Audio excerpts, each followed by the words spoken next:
Police ठाण्यामधून तहसीलदारांकडे वर्ग होणाऱ्या गुन्ह्यामध्ये तहसीलदार कार्यालयाकडून 2 महिन्यानंतर संबंधितांना नोटीस पाठवली जाते।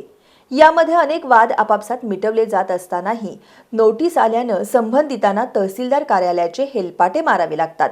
संबंधितांना होणारा त्रास थांबवण्यासाठी पोलीस ठाण्यांनी परस्पर मिटवलेले वाद तहसील विभागाकडे वर्ग करणं थांबवावं, अन्यथा मनसेच्या वतीनं आंदोलन छेडण्याचा इशारा राधानगरी तालुका महाराष्ट्र नवनिर्माण सेनेच्या वतीनं देण्यात आलाय।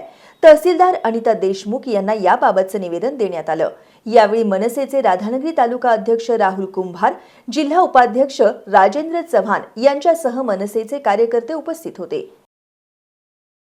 आज तहसीलदार मॅडमांना आम्ही चॅप्टर के संदर्भात कलम 107 नुसार आपल्या पोलीस स्टेशनमध्ये गुन्हा नोंद होतोय।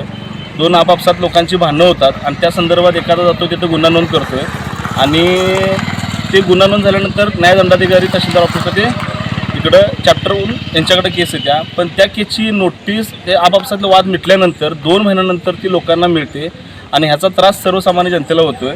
तर हा त्रास होऊ नये यासाठी आज तहसीलदार मॅडम देशमुख मॅडमना आम्ही भेटून या संदर्भात चॅप्टर के संदर्भात त्यांना आज माहिती दिली असता त्यांनी या अशा सूचना पूर्ण प्रायमरी चौकशी होऊन मग चॅप्टर केस इकडे करावी असे आम्ही त्यांना आज निवेदन ह्या प्रकारचं दिलेलं आहे आणि याची दखल त्यांनी घेऊन होणारा लोकांना त्रास जो होतोय त्याच्या संदर्भात जरासं बोलवून घेऊन आणि पोलीस स्टेशनला तसं सांगून मग इकडं सर्वसामान्य लोकांना जो त्रास होतो त्या गोष्टीचा तसं जर त्या पद्धतीने त्यांनी सूचना देऊन जर हे सगळं प्रकार थांबवलं तर बरं होईल, नाहीतर मग महाराष्ट्र नवनिर्माण सेना इथं आमरण उपोषणाला बसणार।